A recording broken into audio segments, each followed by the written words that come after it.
चलिए आज भारत के 2026 के केंद्रीय बजट की गहराइयों में उतरते हैं। देखिए, ये सिर्फ कुछ नंबरों और आंकड़ों का लेखा-जोखा नहीं है। ये एक बहुत बड़ा स्ट्रैटेजिक प्लान है, एक रोड मैप, जिसे सरकार खुद सुधार एक्सप्रेस का नाम दे रही है। तो आइए इस सफर पर निकलते हैं और देखते हैं कि ये एक्सप्रेस हमें किस मंजिल तक ले जाने का वादा कर रही है। और ये जो नाम है सुधार एक्सप्रेस, ये इस पूरी बातचीत का, इस पूरे बजट का एक तरह से सेंटर पॉइंट है। और हाँ, ये नाम हमने नहीं बनाया है, ये खुद वित्त मंत्री निर्मला सीतारमण ने सरकार के आधुनिकीकरण अभियान को दिया है। तो इससे एक बात तो साफ हो जाती है ना, सरकार इस बजट को किसी धीमी गति वाले बदलाव की तरह नहीं, बल्कि एक तेज रफ्तार वाली पटरी पर दौड़ती हुई ट्रेन की तरह देख रही। तो हमारे इस सफर में कौन कौन से बड़े स्टॉप्स आएंगे? सबसे पहले हम समझेंगे कि आखिर ये सुधार एक्सप्रेस है क्या। फिर हम देखेंगे कि मैन्युफैक्चरिंग और इंफ्रास्ट्रक्चर को कैसे बूस्ट दिया जा रहा है।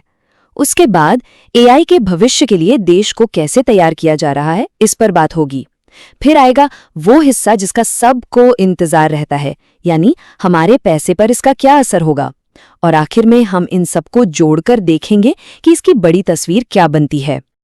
तो चलिए पहले पड़ाव पर पहुंचते हैं, 2026 की सुधार एक्सप्रेस। अब देखिए, इससे पहले कि हम बड़े बड़े आंकड़ों और योजनाओं की बात करें, ये समझना बहुत जरूरी है कि इस पूरी कवायद के पीछे, इस पूरी सोच के पीछे का मिशन क्या है। ये पूरा बजट असल में 3 कोर आइडियाज या कहें कि 3 कर्तव्यों पर खड़ा है। पहला, ग्रोथ को रफ्तार देना, कैसे? प्रोडक्टिविटी और कंपटीशन को बढ़ाकर। दूसरा, देश के लोगों की क्षमता को बढ़ाना, उन्हें और काबिल बनाना। और तीसरा, ये पक्का करना कि विकास सबका हो, कोई भी इस सफर में पीछे न रह जाए, जिसे सबका साथ सबका विकास का विजन कहा गया है। चलिए अब ट्रेन दूसरे स्टेशन पर पहुंचती है, और ये स्टेशन सीधे सीधे देश के इकोनॉमिक इंजन को पावर देने के बारे में है। हम बात करने वाले हैं मैन्युफैक्चरिंग और इंफ्रास्ट्रक्चर की, मतलब वो सड़कें, वो पोर्ट्स, वो फैक्ट्रियां जो किसी भी मजबूत अर्थव्यवस्था की बुनियाद होती हैं। और यहां सबसे पहले जो चीज सामने आती है वो है ये आंकड़ा, 12.2 लाख करोड़ रुपए। ये वित्त वर्ष 27 के लिए सरकार का कैपिटल एक्सपेंडिचर यानी कैपेक्स का टारगेट है। आसान भाषा में कहें तो ये वो पैसा है जो सरकार देश में सड़कें, पोर्ट्स, पावर प्लांट्स जैसी लॉन्ग टर्म चीजें बनाने पे खर्च करेगी। ये आंकड़ा दिखाता है कि सरकार का इन्वेस्टमेंट पुश कितना बड़ा है। अगर इसे पिछले साल से कंपेयर करें तो ये और भी साफ हो जाता है। पिछले साल यानी वित्त वर्ष 26 में ये टारगेट था 11.2 लाख करोड़, और अब वित्त वर्ष 27 के लिए है 12.2 लाख करोड़। तो ये कोई मामूली बढ़त नहीं है। ये दिखाता है कि इंफ्रास्ट्रक्चर पर सरकार का फोकस लगातार बढ़ रहा है और वो इस पर एक बड़ा दांव लगा रही है। लेकिन सवाल ये उठता है कि इतना सारा पैसा आखिर जा कहाँ रहा है? तो देखिए, ये पैसा कुछ बहुत ही स्पेसिफिक चीजों में लग रहा है। जैसे कि एक रिस्क गारंटी फंड बनाया जा रहा है ताकि प्राइवेट कंपनियां भी बड़े प्रोजेक्ट्स में पैसा लगाने से ना डरें। नए फ्रेट कॉरिडोर और नेशनल वाटरवेज बन रहे हैं, और एक बहुत बड़ा फोकस टियर 2 और टियर 3 शहरों पर है ताकि वो देश के नए ग्रोथ सेंटर बन सकें। यहां तक कि सी प्लेन कनेक्टिविटी के लिए भी एक स्कीम है। इंफ्रास्ट्रक्चर तो हो गया, अब बात करते हैं मैन्युफैक्चरिंग की, और यहाँ पर खास तौर पर इलेक्ट्रॉनिक्स पर बहुत जोर दिया जा रहा है। सरकार 40,000 करोड़ रुपए लगा रही है ताकि देश में ही इलेक्ट्रॉनिक्स के कंपोनेंट्स बन सकें।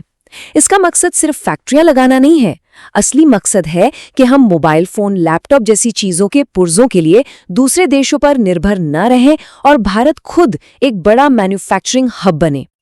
चलिए अब हमारी एक्सप्रेस भविष्य की तरफ मुड़ती है। हमारा अगला स्टेशन है एआई का भविष्य और उसके लिए जरूरी स्किल्स। यहाँ हम देखेंगे कि सरकार लोगों और टेक्नोलॉजी में कैसे इन्वेस्ट कर रही है ताकि देश आने वाले टेक्नोलॉजिकल बदलावों के लिए पूरी तरह तैयार हो। यहाँ एक बहुत ही दिलचस्प एजुकेशन टू एम्प्लॉयमेंट पाइपलाइन बनाने की बात हो रही है, मतलब पढ़ाई से लेकर नौकरी तक का एक पूरा सिस्टम। इसकी शुरुआत होगी 15,000 स्कूलों और 500 कॉलेजों में एवीजीसी लैब्स बनाने से। एवीजीसी मतलब एनिमेशन, विजुअल इफेक्ट्स, गेमिंग और कॉमिक्स। फिर डिजाइन और हॉस्पिटैलिटी जैसे क्षेत्रों में नए इंस्टीट्यूट्स बनेंगे। और इन सब का बड़ा मकसद क्या है? अपने कल्चर और कंटेंट को नौकरियों में बदलना और उसे दुनिया भर में एक्सपोर्ट करना। और हाईटेक की बात करें तो यहाँ 2 बड़े फोकस एरिया हैं। पहला है AI यानी आर्टिफिशियल इंटेलिजेंस। इसे खेती, पढ़ाई और गवर्नेंस जैसे हर सेक्टर में एक फोर्स मल्टीप्लायर की तरह इस्तेमाल करने की योजना है। किसानों को AI से सलाह देने वाले टूल्स मिलेंगे। और दूसरा बड़ा फोकस है इंडिया सेमीकंडक्टर मिशन 2.0। इसका लक्ष्य है देश में ही चिप बनाने का एक मजबूत इकोसिस्टम तैयार करना, जिसमें घरेलू उपकरण से लेकर स्किल्ड लोग तक सब शामिल हों। तो इंफ्रा हो गया, टेक्नोलॉजी हो गई, अब उस स्टेशन पर आते हैं जिसका हम सबको सबसे ज्यादा इंतजार होता है। वो स्टेशन जो सीधे सीधे हमारी जेब से जुड़ा है। जी हाँ, अब बात होगी पैसों के नए नियमों की, यानी टैक्स और कस्टम्स में क्या बदलाव हुए हैं। तो टैक्स पेयर्स के लिए एक अच्छी खबर है। सरकार ने टैक्स रिटर्न फाइल करने की कुछ डेडलाइंस को आगे बढ़ा दिया है। जैसे अगर आपको अपने रिटर्न में कोई बदलाव करना है यानी उसे रिवाइज करना है, तो पहले उसकी आखिरी तारीख 31 दिसंबर होती थी, जिसे अब बढ़ाकर 31 मार्च कर दिया गया है। इसी तरह कुछ बिजनेस और ट्रस्ट के लिए भी डेडलाइन 31 जुलाई से बढ़ाकर 31 अगस्त कर दी गई है। और राहत सिर्फ डेडलाइन तक ही सीमित नहीं है, कुछ और भी बड़े बदलाव हैं। जैसे अगर कोई विदेश घूमने, पढ़ने या इलाज के लिए जा रहा है, तो उस पर लगने वाले TCS की दर को घटाकर 2% कर दिया गया है। पर्सनल यूज के लिए विदेश से सामान मंगाने पर जो ड्यूटी लगती थी, उसे भी 20% से घटाकर 10% कर दिया गया है।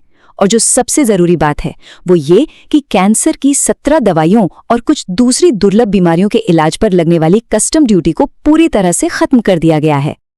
अब एक ऐसे बदलाव की बात करते हैं जिसने मार्केट में हलचल मचा दी थी, लेकिन उसे समझने से पहले ये जानना जरूरी है कि STT क्या होता है। STT यानी सिक्योरिटीज ट्रांजैक्शन टैक्स, ये एक तरह का डायरेक्ट टैक्स है जो स्टॉक मार्केट में शेयर खरीदने या बेचने पर लगता है। अब इसे याद रखिएगा क्योंकि अगला बदलाव इसी से जुड़ा है। बजट में क्या हुआ कि डेरिवेटिव्स यानी फ्यूचर्स और ऑप्शंस की ट्रेडिंग पर लगने वाले STT को बढ़ा दिया गया। और ये कोई छोटी मोटी बढ़ोतरी नहीं थी।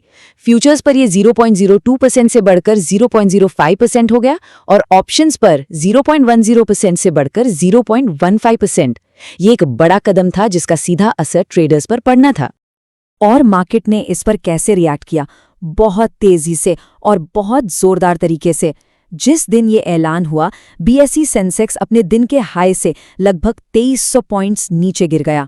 तो ये एक सीधा उदाहरण है कि कैसे बजट का एक छोटा सा बदलाव भी बाजार में कितनी बड़ी लहरें पैदा कर सकता है। तो अब हम अपनी इस यात्रा के आखिरी स्टेशन पर हैं, द बिग पिक्चर टेकअवे। चलिए, अब तक हमने जो भी अलग अलग बातें की हैं, उन सभी धागों को जोड़कर देखते हैं कि आखिर में इसकी बड़ी तस्वीर, इसकी अंतिम मंजिल क्या नजर आती है। इस पूरी सोच को शायद प्रधानमंत्री नरेंद्र मोदी का ये बयान सबसे अच्छे से समेटता है। उन्होंने कहा, केंद्रीय बजट 140 करोड़ भारतीयों की आकांक्षाओं को दर्शाता है। ये सुधार यात्रा को मजबूत करता है और विकसित भारत के लिए एक स्पष्ट रोड मैप तैयार करता है। तो साफ है कि इसे सिर्फ एक साल के हिसाब किताब की तरह नहीं, बल्कि एक लंबी यात्रा, एक विकसित भारत बनाने के मिशन के हिस्से के तौर पर देखा जा रहा है। तो सवाल अब यही है, इंफ्रास्ट्रक्चर, टेक्नोलॉजी और रिफॉर्म्स पर इतना जोर देने के बाद क्या भारत की अर्थव्यवस्था सही में अपनी मंजिल की ओर तेज रफ्तार से बढ़ रही है? क्या ये सुधार एक्सप्रेस वाकई भारत को एक विकसित राष्ट्र के स्टेशन तक पहुंचा पाएगी? इसका जवाब तो खैर आने वाला वक्त ही देगा। इस पूरे विश्लेषण में हमारे साथ बने रहने के लिए शुक्रिया।